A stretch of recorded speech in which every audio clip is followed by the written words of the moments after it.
আসসালামু আলাইকুম ওয়া রাহমাতুল্লাহি ওয়া বারাকাতুহু নাহমাদুহু ওয়া নুসাল্লি আলা রাসূলিহিল কারীম আম্মা বা'দ। সম্মানিত দর্শক শ্রোতা, কাছে দূরে দেশে কিংবা প্রবাসে যে যেখানে বসে টিভির পর্দায় অথবা ইউটিউব চ্যানেলে আমাদের দেখছেন, সবাইকে জানাই আন্তরিক শুভেচ্ছা ও অভিনন্দন। প্রিয় দর্শক শ্রোতা, আপনারা জানেন এই অনুষ্ঠানে প্রতিদিন কোরআন সুন্নাহর আলোকে আলোকিত জীবন গড়ার নির্দেশনা দেয়া হয়। নির্দেশনা দেন দেশের প্রাজ্ঞ বিজ্ঞ অভিজ্ঞ ইসলামিক স্কলাররা। সে ধারাবাহিকতায় আজও আমরা আমন্ত্রণ জানিয়েছি দেশের একজন তরুণ আলেমে দ্বীনকে। আজ আমাদের সঙ্গে যোগ দিয়েছেন বিশিষ্ট ইসলামী অর্থনীতিবিদ, ইসলামী আরবি বিশ্ববিদ্যালয়ের সম্মানিত প্রভাষক শেখ হারুনুর রশিদ। আসসালামু আলাইকুম ওয়া রাহমাতুল্লাহি ওয়া বারাকাতুহু। ওয়ালাইকুম আসসালাম ওয়া রাহমাতুল্লাহি ওয়া বারাকাতুহু। মোহতারাম, কেমন আছেন? আল্লাহর রহমতে ভালো আছি, আপনি কেমন আছেন? আলহামদুলিল্লাহ। প্রিয় দর্শক শ্রোতা, আজ আমরা যে বিষয়ে কথা বলবো সেটি হলো কেমন ছিল নবীজির কোরআন তেলাওয়াত। পবিত্র কোরআনুল কারীম হলো আল্লাহ রাব্বুল আলামিনের কালাম, মহাগ্রন্থ, পৃথিবীর সর্বশ্রেষ্ঠ গ্রন্থ, সুরক্ষিত গ্রন্থ। এই গ্রন্থ নাজিল হয়েছে সর্বপ্রথম নবী করিম সাল্লাল্লাহু আলাইহি ওয়াসাল্লামের উপর। জিবরিল ফেরেশতা, সর্বশ্রেষ্ঠ ফেরেশতা, সর্বশ্রেষ্ঠ নবীর কাছে এই কোরআনকে নিয়ে এসেছেন রব্বুল আলামিনের পক্ষ থেকে। কিন্তু আজ আমরা জানব নবীজি সাল্লাল্লাহু আলাইহি ওয়াসাল্লামের সঙ্গে কোরআনের সখ্য কেমন ছিল, তিনি কিভাবে কোরআন পড়তেন, তিনি কিভাবে কোরআনকে আয়ত্ত করতেন, কোরআনের সঙ্গে তার দিনগুলো কিভাবে কাটত। এই বিষয়ে আমরা আমাদের সম্মানিত অতিথির কাছ থেকে আমাদের সীমাবদ্ধ সময়ের মধ্যে জেনে নিব ইনশাআল্লাহ। নাহমাদুহু ওয়া নুসাল্লি আলা রাসূলিহিল কারীম, আম্মা বা'দ। রাসূলুল্লাহ সাল্লাল্লাহু আলাইহি ওয়াসাল্লাম কিভাবে কোরআন তেলাওয়াত করতেন এই বিষয়ে আমরা ইনশাআল্লাহ আলোচনা করব। রাসূলুল্লাহ সাল্লাল্লাহু আলাইহি ওয়াসাল্লাম হলো সেই রাসূল, সেই সত্তা, সেই শখসিয়ত যার উপর পবিত্র কোরআন নাজিল হয়েছে। সুতরাং তিনি যেভাবে কোরআন তেলাওয়াত করেছেন, তিনি যেভাবে কোরআন তেলাওয়াত করতেন এবং কোরআন তেলাওয়াত করার জন্য তিনি যে নির্দেশনাগুলো দিয়েছেন, এটাই হলো আমাদের জন্য আদর্শ, একমাত্র আদর্শ। তো রাসূলুল্লাহ সাল্লাল্লাহু আলাইহি ওয়াসাল্লামের কোরআন তেলাওয়াতের ধরন কেমন ছিল, কখন তিনি কোরআন তেলাওয়াত করতেন, কি পরিমাণ তেলাওয়াত করতেন, বিভিন্ন বিষয় এখানে প্রাসঙ্গিক হয়ে উঠবে ইনশাআল্লাহ। আমরা সংক্ষিপ্তভাবে সকল বিষয়গুলো আমাদের সম্মানিত দর্শকদের সামনে সংক্ষিপ্তভাবে তুলে ধরার চেষ্টা করব আজকের আলোচনায়। রাসূলুল্লাহ সাল্লাল্লাহু আলাইহি ওয়াসাল্লামের উপর আল্লাহ রাব্বুল আলামিন কোরআন যখন নাজিল করেন, একটা নির্দেশ দিয়েছেন। সূরা মুজাম্মিলের মধ্যে আমরা পাচ্ছি যে ওয়ারাত্তিলিল কোরআনা তারতিলা, কিভাবে আপনি কোরআন তেলাওয়াত করবেন হে রাসূল। আল্লাহ বলছেন আপনি কোরআনকে তারতিল সহকারে তেলাওয়াত করবেন। তারতিল কি? তরতিল হচ্ছে খুব ধীরে সুস্থে প্রতিটা শব্দকে বোঝা যায় মতো স্পষ্ট করে প্রতিটা হরফকে তার মখরজ সহকারে আদায় করে তেলাওয়াত করাকে বলা হয় তারতিল। খুব বেশি একেবারে দ্রুত না, খুব বেশি ধীরে ধীরে, একেবারে যেভাবে কারি সাহেবরা তেলাওয়াত করে থাকেন, আমাদের এখানে যেটা কেরাত বলি আমরা, যেটাকে বিভিন্ন অনুষ্ঠানে তেলাওয়াত করা হয় ধীরে সুস্থে, একেবারে এক একটা আয়াতকে লম্বা লম্বা করে, এরকমও নয়। আবার একেবারে বিদ্রুত যেভাবে তারাবির নামাজের মধ্যে আমাদের দেশে হাফেজরা পড়ে থাকেন, সেরকমও নয়। ধীরে সুস্থে, ধীরে সুস্থে প্রতিটা শব্দ যাতে করে বোঝা যায়, প্রতিটা অক্ষর যাতে করে বোঝা যায়, এইভাবে রাসূল ইসলামের তেলাওয়াতের ধরনটা ছিল। এটা হাদিসের মধ্যে বিভিন্নভাবে আসছে। হযরত উম্মে সালামা রাদিয়াল্লাহু তাআলা আনহা, উম্মুল মুমিনিন, রাসূল ইসলামের সম্মানিত স্ত্রী, আমাদের সম্মানিত মা উম্মে সালামা রাদিয়াল্লাহু তাআলা আনহার কাছে জিজ্ঞেস করা হয়েছে যে আল্লাহ রাসূল সাল্লাল্লাহু আলাইহি ওয়াসাল্লাম কোরআন কীভাবে তেলাওয়াত করতেন, তার তেলাওয়াতের ধরন কেমন ছিল। তিনি বলেছেন যে ফাইযা ইয়াতানঈতু কিরাআতান মুফাসসিরাতান, হাদিসের মধ্যে আসছে শব্দগুলো হারফান হারফান। তিনি অত্যন্ত সুস্পষ্টভাবে ধীরে ধীরে অক্ষর বাই অক্ষর তেলাওয়াত করতেন, অর্থাৎ প্রতিটা অক্ষর বোঝা যেত, প্রতিটা হরফ, আলিফ বা তা সা, প্রতিটা আলহামদু বললে আলহামদু, প্রতিটা হরফ বোঝা যেত রাসূল ইসলামের তেলাওয়াতে। অর্থাৎ প্রতিটা হরফ তিনি সঠিকভাবে উচ্চারণ করে পড়তেন, এমনভাবে করে দ্রুত গতিতে বা অস্পষ্টভাবে তেলাওয়াত করতেন না, স্পষ্টভাবে হারফান হারফান তেলাওয়াত করতেন। এটা হলো হযরত উম্মে সালামা রাদিয়াল্লাহু তাআলা আনহা বলেছেন। হযরত আয়েশা রাদিয়াল্লাহু তাআলা আনহাকে জিজ্ঞাসা করা হয়েছে যে রাসূলুল্লাহ সাল্লাল্লাহু আলাইহি ওয়াসাল্লাম কি খুব উচ্চ স্বরে তেলাওয়াত করতেন নাকি খুব নিচু স্বরে কোরআন তেলাওয়াত করতেন? হাল কানা ইউসিররু বিল কিরাআহ আম ইয়াজহার? তখন হযরত আয়েশা রাদিয়াল্লাহু তাআলা আনহা জবাব দিয়েছেন যে কুল্লু যালিকা কানা ইয়াফআল, তিনি উভয়টা করতেন। তিনি কখনো কখনো তিনি উচ্চস্বরে আওয়াজ করে তেলাওয়াত করতেন, কখনো খুব ধীরে ধীরে ধীরে আওয়াজ ছাড়া ধীরে ধীরে তেলাওয়াত করতেন। অর্থাৎ এখানে রাসূল ইসলামের তেলাওয়াতের আমরা ধরন বুঝতে পারছি যে রাসূল ইসলাম কখনো আওয়াজ করে বড় করে তেলাওয়াত করেন, আশেপাশে সবাই শুনতো, আবার কখনো দেখা যাচ্ছে খুব ধীরে সুস্থে মনে মনে নিজে নিজে তেলাওয়াত করছে। যেমন হাদিসের মধ্যে এসেছে রাসূল ইসলাম যখন সফরে যেতেন তিনি উটের উপর সওয়ার হয়ে আছেন মনে করেন, উটের উপর বসা অবস্থায় সারা পথ তিনি তেলাওয়াত করতে থাকতেন। ওখানে তো আর চিল্লায় চিল্লায় বড় করে আওয়াজ করে তেলাওয়াত করতেন না, তিনি ধীরে সুস্থে মনের মতো করে নিজের মতো করে তেলাওয়াত করতে থাকতেন। তো কখনো তিনি সেভাবে তেলাওয়াত করতেন, কখনো এরকম আছে যে রাসূল ইসলাম তেলাওয়াত করছেন, সাহাবায়ে কেরাম শুনছেন। হ্যাঁ, হাদিসের মধ্যে আসছে এক সাহাবী বলছেন যে আমি রাসূলুল্লাহ সাল্লাল্লাহু আলাইহি ওয়াসাল্লামের কাছে একবার শুনলাম রাসূল ইসলাম সূরা নিসা তেলাওয়াত করছেন, আমি আল্লাহর কসম এর চেয়ে সুন্দর তেলাওয়াত আর কখনো শুনিনি। তার মানে রাসূল ইসলাম বড় করে আওয়াজ তেলাওয়াত করছেন, সাহাবায়ে কেরাম শুনছেন। তো এটা হলো রাসূল ইসলামের বড় করে তেলাওয়াত করতেন না ছোট করে তেলাওয়াত করতেন, এই বিষয়টা নিয়ে রাসূল ইসলাম হাদিসের মধ্যে ইরশাদ করেছেন যে তোমরা কোরআনকে যায়িনু আল কোরআন বিআসওয়াতিকুম, কোরআনকে সুমিষ্ট স্বরে তেলাওয়াত করা। কোরআনকে এমনি বাংলা আমরা যেমন রিডিং করি না এরকম করে তেলাওয়াত না করা, কোনো সুর ছাড়া আলহামদুলিল্লাহি রাব্বিল আলামিন আর রহমানির রহিম মালিকি ইয়াউমিদ্দিন এই ধরনের নয়। কোরআনের একটা নির্দিষ্ট সুর আছে, আল্লাহ তাআলা ভালোবাসেন কোরআনকে সুর দিয়ে তেলাওয়াত করাটাকে। এই জন্য রাসূল সাল্লাল্লাহু আলাইহি ওয়াসাল্লাম নির্দেশও দিয়েছেন উম্মতকে যে যায়িনু আল কোরআন বিআসওয়াতিকুম, তোমাদের সুন্দর সুললিত সুর দিয়ে কোরআনকে সুশোভিত করো, অলংকৃত করো।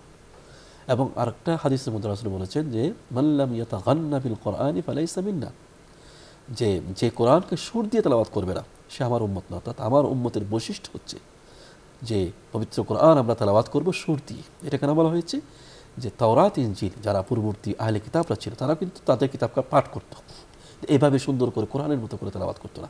এখনও আমরা দেখি আমাদের কিন্তু এখনও সামনে আছে যারা বাইবেল পাঠ করে, তাই না? খ্রিস্টানরা আমরা দেখি বিভিন্ন ধর্মীয় অনুষ্ঠানগুলোতে পাঠ করা হয়, এরা তো কোরআনের মতো করে এত সুন্দর সুর দিয়ে তেলাওয়াত করে না।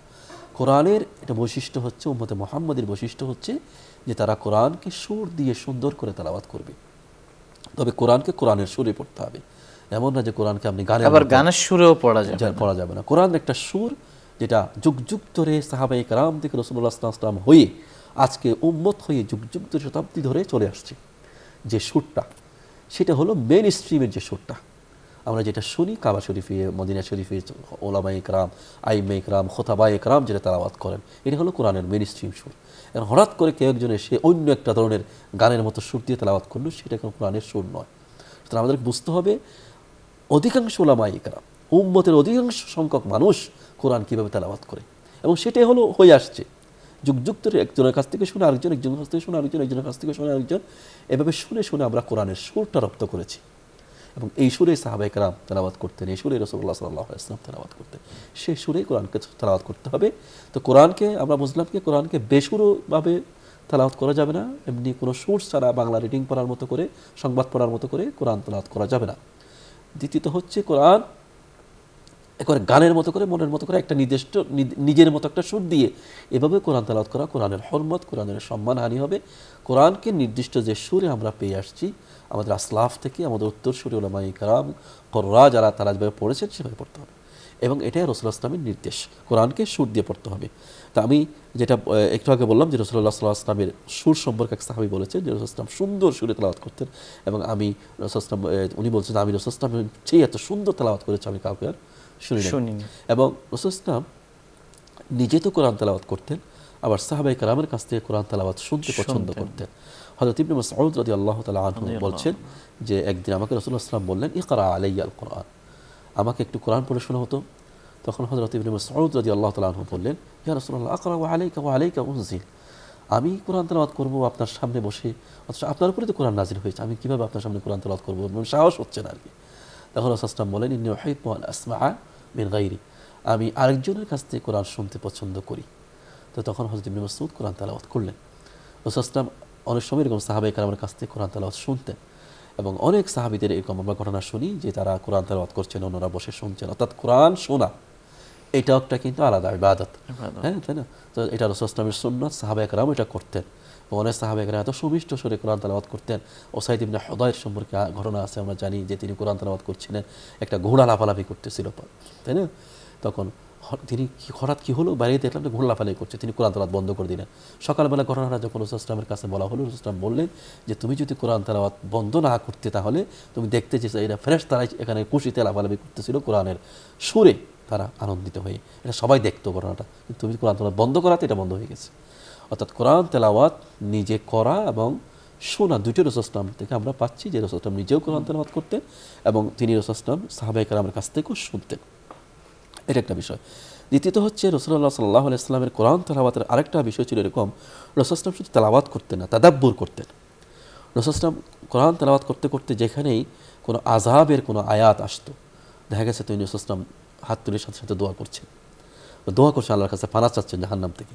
আবার যখন কোনো তেলাওয়াত করতে করতে যখন কোনো জান্নাতের বিবরণ আসছে, তিনি খুশিতে একেবারে তার চেহারার মধ্যে আনন্দের একটা আভা দেখা যাচ্ছে এবং আল্লাহর কাছে জান্নাত চাচ্ছেন, এরকম। অর্থাৎ অর্থ বুঝে বুঝে তাদাব্বুর করে কোরআন তেলাওয়াত করা, এটা রাসূল ইসলামের অভ্যাস ছিল। তো সুতরাং যারা অর্থ বুঝে, এটা তাদের জন্য প্রযোজ্য।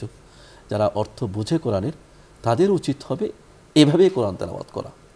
কোরআনের প্রতিটা শব্দ যেন সে বুঝে হৃদয়ঙ্গম করে এবং প্রতিটা শব্দের অর্থ কী বলছে, এটার মর্ম কী, সেটা যেন তার হৃদয়ে ধারণ করতে পারে। হয়তো উসমান রাদিয়াল্লাহু তাআলা আনহু সম্পর্কে বর্ণিত আছে, তিনি একটু দ্রুত কোরআন তেলাওয়াত করতেন। তো বলা হয়েছে যেহেতু ওনারা আরব ছিলেন, ওরা তো অনেকবার কোরআন পড়েছেন, পরে ওনাদের এটা আয়ত্তে ছিল, পড়লে দ্রুত পড়লে ওনারা বুঝতেন। আমরা যারা অনারব, তাই না, আমরা যারা অনারব, আমাদের তো দ্রুত পড়লে আসলে কোরআন আমরা নিজেরা যারা বুঝি তারাও বুঝি না।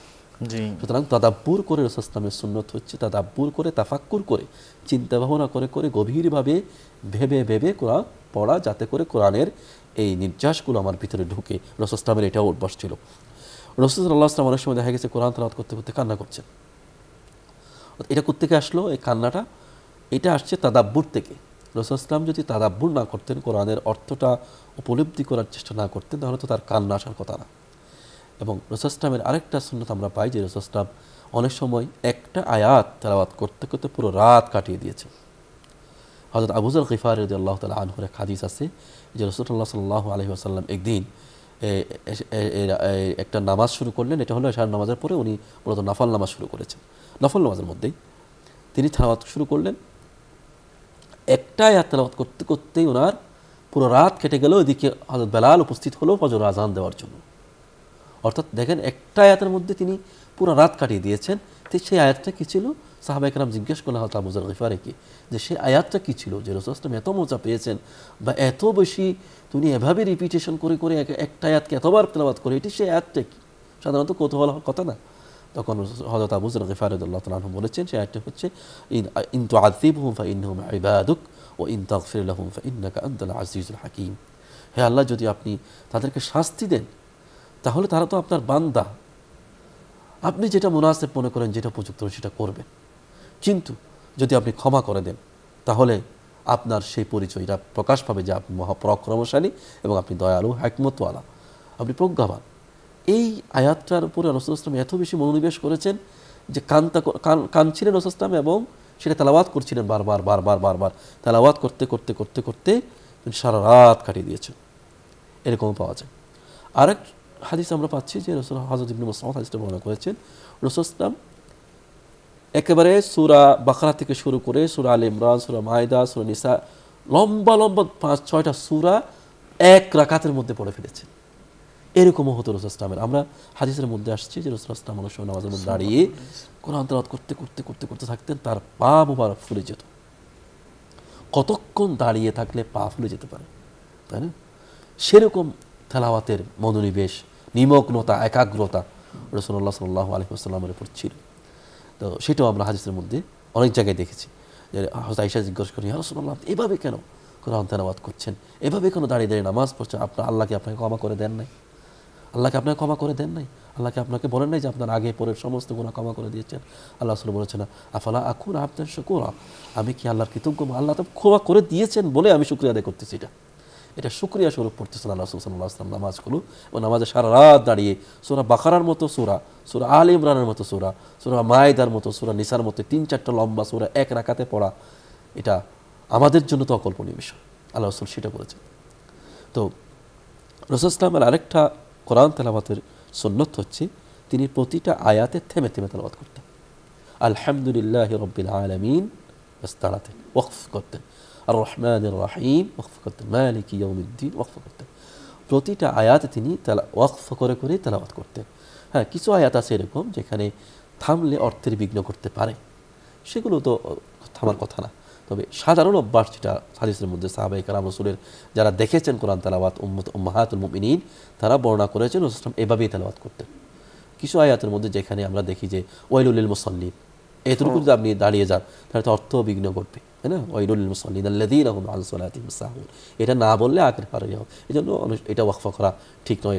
এরকম কিছু আয়াত আছে। বাকি রাসূল সাল্লাল্লাহু আলাইহি ওয়াসাল্লামের সাধারণ অভ্যাস ছিল জেনারেলি কোরআন তেলাওয়াতের সময় প্রতিটা আয়াতকে আলাদা আলাদা করে করে তেলাওয়াত করতেন। এটা ছিল রাসূল সাল্লাল্লাহু আলাইহি ওয়াসাল্লামের সাধারণ আমরা যেটা দেখি কোরআন তেলাওয়াতের। এবং কখন কি তেলাওয়াত করতেন, তিনি কতটুকু পরিমাণ তেলাওয়াত করতেন, এটা তো আমরা অসংখ্য হাদিসের মধ্যে সাধারণ আমরা যে উম্মতের জন্য যে শিক্ষাগুলো রাসূল সাল্লাল্লাহু আলাইহি ওয়াসাল্লাম দিয়েছেন, যে ফজরের পরে সূরা ইয়াসিন তেলাওয়াত করা, মাগরিবের পরে ওয়াকিয়া পড়া, রাত্রে ঘুমানোর আগে সূরা মুলক তেলাওয়াত করা, তো এগুলো তো উম্মতকে রাসূল সাল্লাল্লাহু আলাইহি ওয়াসাল্লাম শিক্ষা দিয়েছেন, মানে রাসূল সাল্লাল্লাহু আলাইহি ওয়াসাল্লাম অবশ্যই এগুলো আমল করে তো শিক্ষা দিয়েছেন, তাই না? তো এগুলো রাসূল সাল্লাল্লাহু আলাইহি ওয়াসাল্লামের নিত্যদিনের অভ্যাস ছিল। এবং ওইটা আমরা যেটা বলেছি আগেও যে রাসূল সাল্লাল্লাহু আলাইহি ওয়াসাল্লামের হাঁটা চলা, সফর, প্রতিটা মুহূর্তে অবসর সময় রাসূল সাল্লাল্লাহু আলাইহি ওয়াসাল্লামের অভ্যাস ছিল তিনি কোরআন তেলাওয়াত করতেন। এটা ছিল রাসূল সাল্লাল্লাহু আলাইহি ওয়াসাল্লামের স্বাভাবিক অবস্থায় এরকম। রমজান আসলে রাসূল সাল্লাল্লাহু আলাইহি ওয়াসাল্লামের অন্যরকম এক অবস্থা হতো কোরআনের সাথে। জিবরিল প্রতি রাত্রে আসতেন, রাসূল সাল্লাল্লাহু আলাইহি ওয়াসাল্লাম জিবরিলকে কোরআন শোনাতেন, জিবরিল রাসূল সাল্লাল্লাহু আলাইহি ওয়াসাল্লামকে শোনাতেন। ফায়ুদারিসুহুল কোরআন, হাদিসের মধ্যে এসেছে তারা দুজনে মুদারাসা করতো কোরআনের, একে অপরকে কোরআন শোনাতো। কোরআন শোনাতো না শুধু, এখানে কোরআনের পর্যালোচনা, আপনার গবেষণা হতো। অনেক সময় দেখা গেছে কোনো বিষয়ের অস্পষ্টতা আছে, জিবরাইল সেটা স্পষ্ট করে দিতেন। এই জন্য এখানে শব্দটা মুদারাসা আছে। দরাস মানে কিন্তু পড়া না, দরাস মানে কিন্তু গবেষণা করা, অধ্যায় স্টাডি করা, গবেষণা করা। হাদিসের মধ্যে শব্দটা আছে ফায়ুদারিসুহু আল কোরআন, কোরআন তার উভয়ে বসে কোরআনের অধ্যয়ন করতেন, গবেষণা করতেন। অর্থাৎ কোরআন পড়তেন, উনিও পড়তেন, শুনতেন, এর মর্ম উদ্ধার করার চেষ্টা করতেন। কোথাও যদি কোনো মর্ম থাকে থাকে এগুলো জিবরাইল হল করতেন। এভাবে কোরআনের সাথে রাসূল সাল্লাল্লাহু আলাইহি ওয়াসাল্লামের রমজান অন্যরকম অবস্থা হতো। এবং তবে রাসূল সাল্লাল্লাহু আলাইহি ওয়াসাল্লাম হাদিসের মধ্যে এসেছে যে 3 দিনের বেশি কম সময়ে কোরআন খতম করাকে পছন্দ করতেন না। একেবারে আপনি প্রতিদিন এক খতম কোরআন পড়বেন, দুনিয়ার সমস্ত কাজ কর্ম বাদ দিয়ে সারাদিন, এতে করে কোরআনের যেটা আজমত, যে নিয়ম নীতি কাওয়ায়েদ, এগুলোকে মেনে কোরআন পড়া কঠিন যদি আপনি একদিনে কোরআন খতম করতে চান। এই জন্য রাসূল সাল্লাল্লাহু আলাইহি ওয়াসাল্লাম 3 দিনের কমে কোরআন খতম করাটাকে পছন্দ করতেন না। যারা আমরা অনেক সময় রমজানে যাদের সুযোগ হয়, এটা এদিকে খেয়াল রাখতে হবে যে 3 দিনের কমে যেন কোরআন খতম না হয়। রাসূল সাল্লাল্লাহু আলাইহি ওয়াসাল্লাম এটাও ছিল নির্দেশনা। সুতরাং আমরা অনেকগুলো বিষয় এখানে দেখলাম যে রাসূল সাল্লাল্লাহু আলাইহি ওয়াসাল্লামের এক নম্বর হলো রাসূলুল্লাহ সাল্লাল্লাহু আলাইহি ওয়াসাল্লাম কোরআন কিভাবে পড়তেন। আমরা দেখলাম যে রাসূলুল্লাহ সাল্লাল্লাহু আলাইহি ওয়াসাল্লাম তার তিলের সাথে কোরআন পড়তেন, ওয়াকফা করে করে পড়তেন, সুর দিয়ে পড়তেন, থেমে থেমে প্রতিটা আয়াত প্রতিটা শব্দ স্পষ্ট করে পড়তেন। তিনি কখন পড়তেন, তার নিজস্ব একটা হিজব বলা হয় আরবিতে, যে একটা নির্দিষ্ট অংশ, আমরা প্রতিদিন একটা অংশ কোরআন তেলাওয়াত করব এরকম নির্ধারণ করতে পারি, এবং এটা করা উচিত। যে আমি প্রতিদিন 2 পৃষ্ঠা কোরআন তেলাওয়াত করব, আমি প্রতিদিন 6 পৃষ্ঠা কোরআন তেলাওয়াত করব। এবং উম্মতের যারা আমাদের উত্তরসূরি যারা আসলাফ উলামায়ে কেরাম বুজুর্গানে কেরাম, প্রত্যেকের এরকম একটা আমল ছিল, যারা প্রত্যেকের নির্দিষ্ট পরিমাণ কোরআন তেলাওয়াত করতেন। এমন না যে আমার আজকে হঠাৎ মনে হলো, ভালো মনে হলো যে আমি 2-3 পারা কোরআন শরীফ পড়ে ফেললাম, পরে আগামী এক সপ্তাহের কোনো কোরআনের সাথে আমার কোনো স্পর্শ নাই, ছোঁয়া নাই, আশেপাশে যাওয়ার কোনো লক্ষণ নাই, এরকম না। হ্যাঁ, প্রতিদিন মুসলমানের অভ্যাস হলো প্রতিদিন নির্দিষ্ট একটা রাসূল সাল্লাল্লাহু আলাইহি ওয়াসাল্লামের অভ্যাস ছিল, একটা হিজব ছিল, এটাকে আরবিতে হিজব বলা হয়, যে নির্দিষ্ট পরিমাণ কোরআন তেলাওয়াত করা। এবং সাথে তো ফজাইলের সূরাগুলো তো আছেই, ফজাইলের। হ্যাঁ, আপনি এটাই আমরা আপনার কাছ থেকে শুনতে চাই যে ফজিলতপূর্ণ কিছু সূরা যেগুলো নবী করিম সাল্লাল্লাহু আলাইহি ওয়াসাল্লাম প্রতিদিন প্রতি নামাজের পর পড়তেন, এদিকে যদি আপনি একটু ফোকাস করেন আমাদের দর্শকদের জন্য এটা উপকার হতো। আচ্ছা, রাসূলুল্লাহ সাল্লাল্লাহু আলাইহি ওয়াসাল্লাম আমরা জানি যে রাসূল সাল্লাল্লাহু আলাইহি ওয়াসাল্লাম সাহাবায়ে কেরামকে শিক্ষা দিয়েছেন, উম্মতকে শিক্ষা দিয়েছেন প্রতিদিন ফজরের পরে সূরা ইয়াসিন তেলাওয়াত করা, তারপরে মাগরিবের পরে সূরা ওয়াকিয়ার পড়া। এবং সূরা ইয়াসিনের ফজিলত আল্লাহ রাসূল বলেছেন যে সূরা ইয়াসিন যে সকালে পড়লো আল্লাহ রাব্বুল আলামিন তার জিম্মাদারি গ্রহণ করবেন, সারাদিনের জিম্মাদারি আল্লাহর হাতে চলে যাবে, সুবহানাল্লাহ, বিপদ আপদ থেকে তার সমস্ত জিম্মাদারি আল্লাহর হাতে।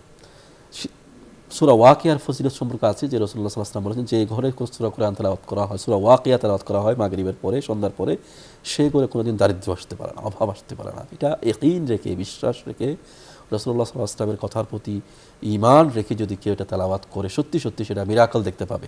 হ্যাঁ, তার জীবনে অভাব আসবে না, অভাব মানে সাকার অভাব এরকম না, তার অভাব অনুভব হবে না, হতে পারে তার টাকা সব ধরনের কম অভাব। থাক, তার অভাবটা অনুভব হবে না।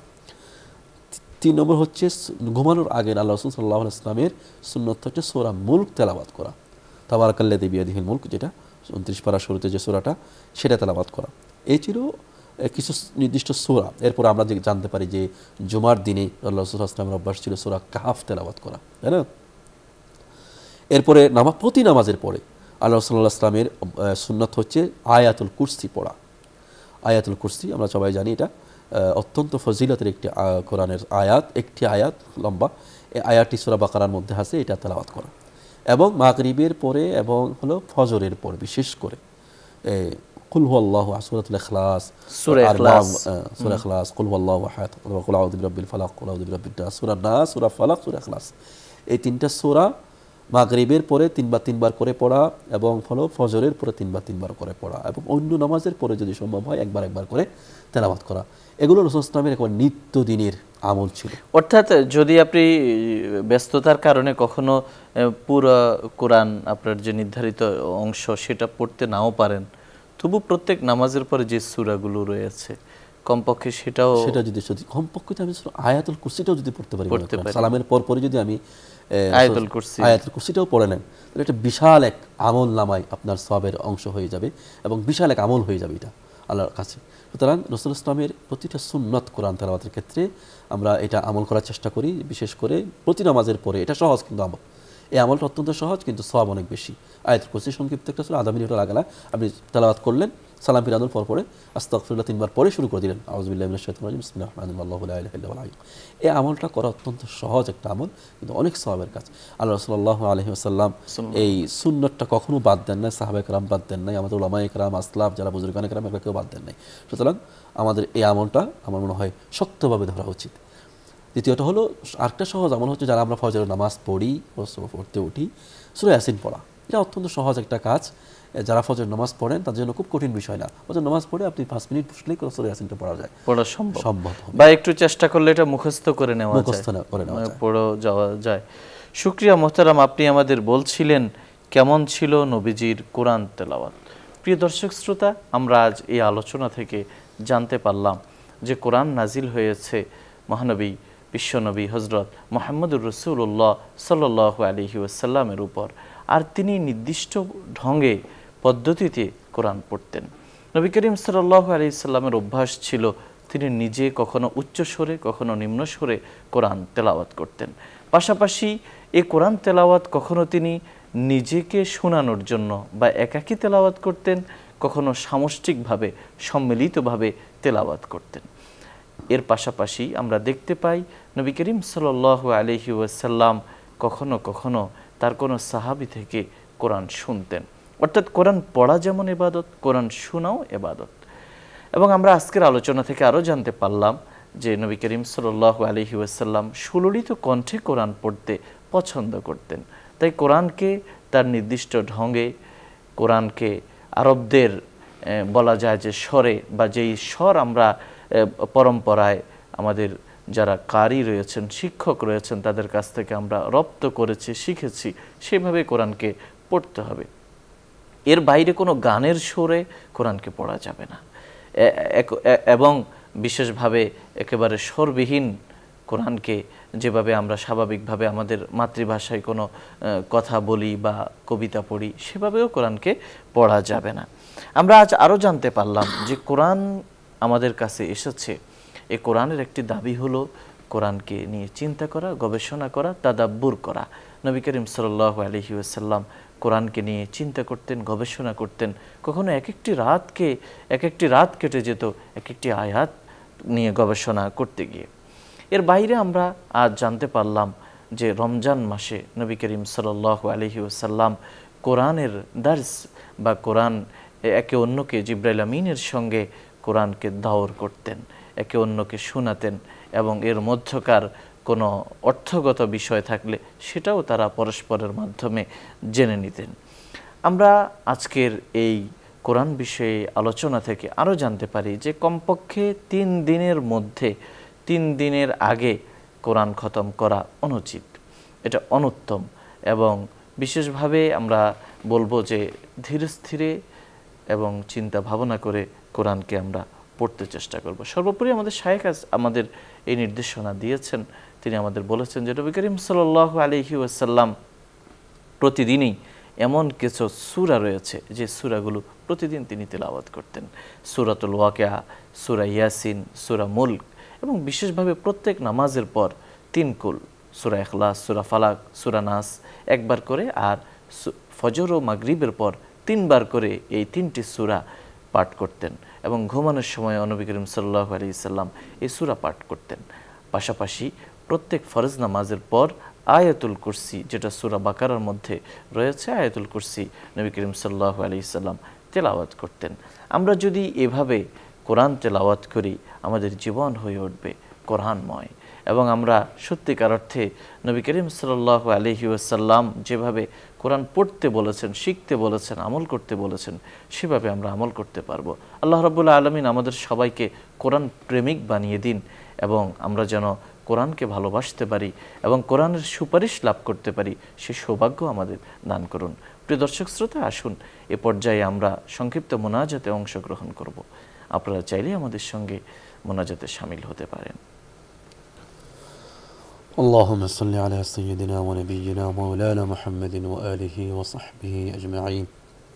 اللهم لك الحمد كما ينبغي لجلال وجهك وعظيم سلطانك. اللهم لك الحمد كله ولك الشكر كله وإليك يرجع الأمر كله يا رب العالمين يا أرحم الراحمين.